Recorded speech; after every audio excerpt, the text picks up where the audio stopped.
Okay, I am excited to be talking to you guys today in regards to how to best recover your energy. That's what you guys voted on. We had a vote, how to best recover your energy, how to best recover your brain fog, how to best recover your gut health. But today, what won was how to best recover your energy. So, what does that mean? It means that a lot of people out there are suffering with energy problems, right? I mean, caffeine and coffee and Starbucks and 5 Hour Energy and Red Bull and all of these energy supplements that are filled with crap and caffeine and stimulants are fool's gold. It's not what is going to drive your long-term investment. It's a short-term investment with side effects, right? Because you're going to be overstimulated. There's going to be crappy artificial sweeteners and flavors that make you more stimulated. There's going to be sugar that's addicting and creates more inflammation. There's going to be hormones in dairy and molds and really crappy things right now for you to get a short-term energy fix. So what I wanted to talk to you today was the best way to go about recovering your energy naturally. So my name is Dr. Joel Rosen. I am the Adrenal Fatigue Recovery Ninja, and my goal is for you to walk away with a lot of information and some real actionable steps. And most importantly, for you to walk away with some aha moments like, oh, that makes sense, or why wasn't I told about that, or how come my doctor didn't test me about that? And so I want to have that kind of value for these Facebook Lives. So if you're watching this on YouTube, make sure you subscribe to my YouTube channel. I do upload it to that. And then also I'll put a link to my private Facebook group so you can catch these live. If you have any comments, make sure you put them in the comment box, but I cannot see them real time. I will have to watch them afterwards. So what I want to talk about is how do I recover my energy naturally? And this is going to be a really important, I'll give you sort of my top 5 things that I think you should be doing to recover your energy naturally. And the first one is the basics, right? I mean, it really, I've said this a lot of times, it comes down to the basics. And the most important basic that I would say is hydration, right? I have this great water bottle. It keeps the water really cold. The formula, with the people that are walking around with an epidemic of dehydration is half your body weight in ounces, whatever you weigh in pounds. So if I weigh 170, 85 ounces of water per day should be something that I should be looking towards. But there's a little asterisk on that. Most people don't even get the half the body weight in ounces. Most people don't even get the half. If you're 120, most people aren't getting 60. If you're 200, most people aren't getting 100. If you're 175, most people aren't getting the half the body weight in ounces. But making matters worse is if it's a hot summer and you're outside and you're sweating and you're perspiring, or you are going to the gym and exercising, or most importantly, most realistically, you're drinking lots of caffeine, you're also having to add on top of that half 32 ounces for every 8 ounces of coffee or caffeine that you drink, right? So if you're having 2 cups of coffee, 16 ounces of coffee, that's another 64 ounces of water on top of the 60 ounces for the 120-pound person that wasn't even making the 60 ounces in the first place. And you could see how you're at a deficit, and a huge deficit. And when you're dehydrated like that, it's going to stress the adrenals. You're going to lose a lot of minerals, electrolytes, and your adrenals are called your mineral corticoids. And when your mineral corticoids are being stimulated, not because of the stress of life, but the stress of fluid balance, namely dehydration, that's such an easy thing to do. That's so easy to do, and most people aren't doing that. But most people don't realize they are doing it, but then they're not factoring in that extra 32 ounces of of extra fluid when you are eating or drinking anything that has stimulant or caffeine in it. And you could eat it too, because they put it in bars and energy tonics and potions and stuff like that. So that's the first thing that I would say. I think it's important to put a pinch of pink Himalayan salt in there so that you can rehydrate some of that sodium and those electrolytes and those minerals. Perfect stuff you can do. That's the first basic, is energy, water. I mean, it's nothing fancy. It's not the magic potion. It's basic, and most of you are walking around as a dehydrated prune that needs to be rehydrated. That'd be the first thing. The second thing that I would really look for is movement. The second thing I would be looking for, and that's almost sort of a paradoxical thing, right? Because most people will say, I'm exhausted, I'm tired, the last thing that I can do is activity. And I'm not saying going to the gym, I use the word movement. Luckily, I have an Oura ring. It tells me about when I've been inactive for a certain amount of time. So what I do is I go outside my office and I run 100 yards left and 100 yards right, and I come back in. Yeah, it's true, I do that. But you have to be active, and activity builds energy. Inactivity decreases energy. It's a catch-22, because if you're not energetic and you're exhausted and tired, how can you do it? But the reason that you can't do it is because you don't do it. It's a bit confusing, but bottom line is you have to move it or lose it. You've heard that before. You can baseline wherever you are. Some people will say, well, if I go to the gym, how much should I lift? That's a relative term. I'm not going to lift 200 pounds if I've never touched a weight before and I'm, a 130-pound weakling. I'm not going to do that.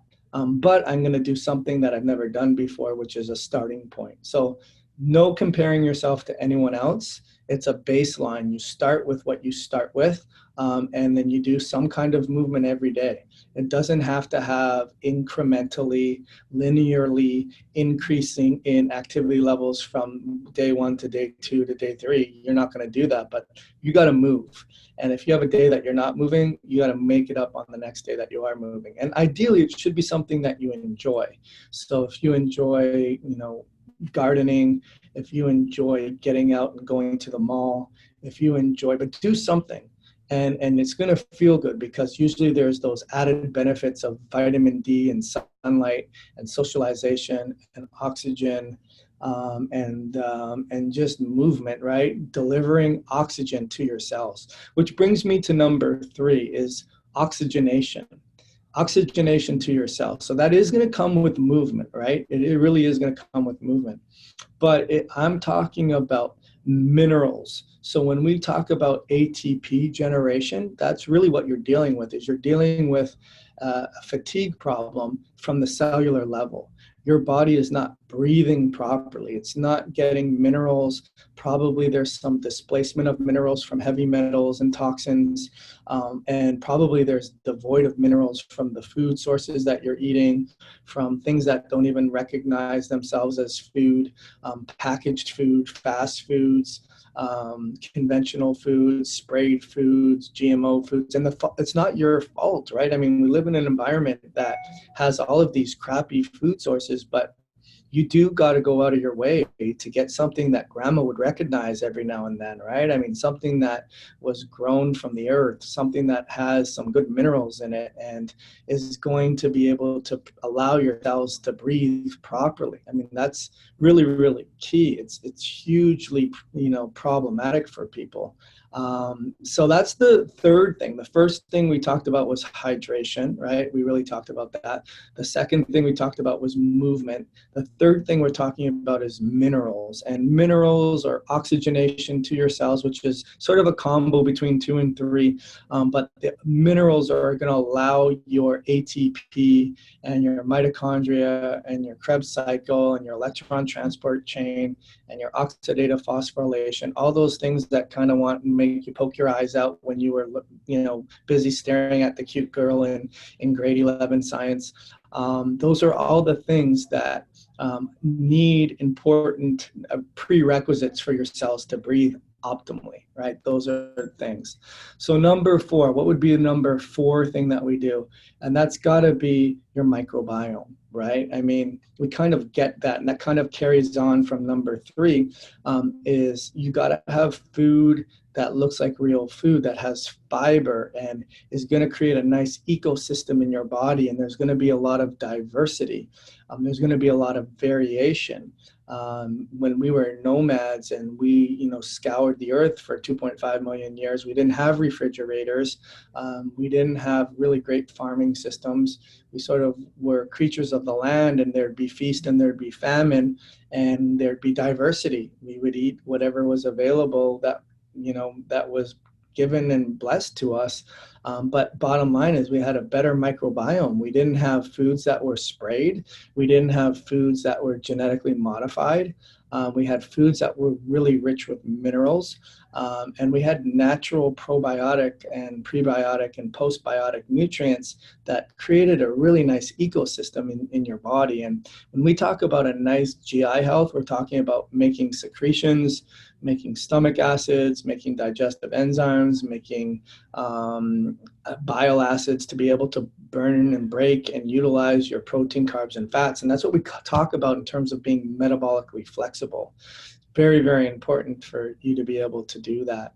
And then the fifth and final thing for you to get your energy naturally is really to customize your recovery program based on your genetics and based on your environment.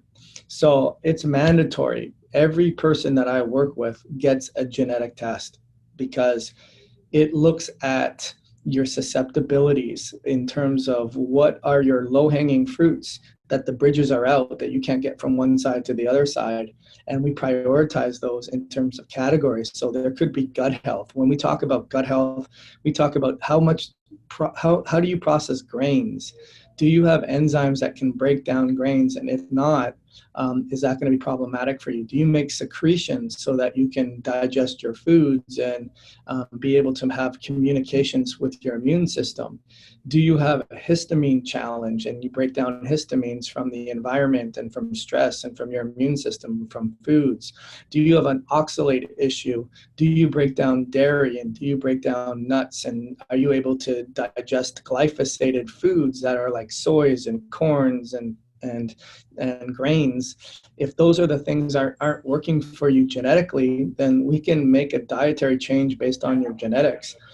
So there's that category. There's mitochondrial energy. How well are you able to burn protein, carbs, and fats? There's detox pathways. There is also detoxification and being able to put out fires and communicating messengers for your immune system. There's balancing your neurotransmitters. There's breaking down glyphosates. There's so many categories on the genetic test. And then I want to know what's going on environmentally. Are you in a toxic relationship? Do you have a certain job that you hate? Are you financially strapped? Are you moving? Are you doing those other four things that we talked about? What's going on with your life? And then understanding the perfect storm of environmental triggers with genetic susceptibilities and genetic loaded guns. And wherever those environmental triggers are creating perfect storms with your genetic loaded gun, that's where you put your prioritization with. And that's how you come up with a perfect scorecard on how to recover your energy naturally. So to summarize, number one, let's see if I can remember, is we talked about hydration, right? Very, very important. Number two, we talked about your ability to do movement. And number three, we talked about minerals and your ability to respire at the cellular level for mitochondrial function and ATP production. Number four, we talked about, what was number four? We talked about, again, I'm putting all this together. Sorry, I'm forgetting about what number four was. And then number 5 was the perfect, number 4 was the GI health, right? Talking about the microbiome, talking about secretions, and talking about knowing, what foods are the best foods for your microbiome and diversity. And then number 5 was putting it all together in terms of your genetic susceptibilities and your environmental triggers. So if you're looking for support for someone to be able to do that for you, sign up for my no obligation 45-minute consult under the truthaboutadrenalfatigue.com/apply. But it's only for serious people that are ready to get their health back, that you're decisive, like, okay, I can't live like this a moment longer. I'm going to show up totally coachable, do whatever you tell me to do. Although I want to understand it and give you feedback as to what I'm finding, so together we can be a great team. And then lastly, understand that it's not going to be covered through insurance and Medicare. I'm not licensed in different states, different countries, different continents, and there's going to be an investment if we find we're a good fit for each other. Then if your life is worth more than what you're going to be investing in it, up to 10 times more, and what you're missing out on in things you can't put a price tag on, and or what you've already put a price tag on and it pales in comparison to getting it fixed once and for all, then sign up for it. My name is Dr. Joel Rosen. You can sign up for it at the truthaboutadrenalfatigue.com/apply. And I look forward to ending your adrenal fatigue nightmare. Have an awesome day.